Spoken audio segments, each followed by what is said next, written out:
Hey, what up? Shout out sa mga taga Brooks Point and syempre sa mga taga Davao. Basta na kayo dyan. Papahanginan nga natin tong gulong ng nabili kong second hand bike dahil sa binenta na nga natin yung ating naunang bike na nabili. Kaya tara, samahan niyo ako. Kaya nga pala pinalitan ako ng mas malaking bike para mas malayo yung marating natin at maikot pa natin yung buong syudad.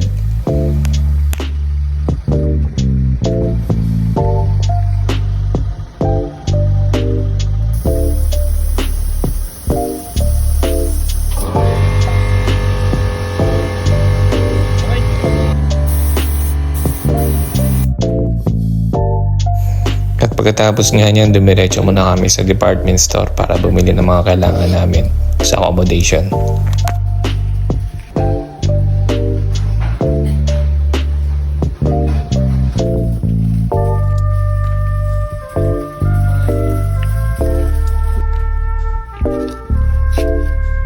At yan, nakauwi na nga kami.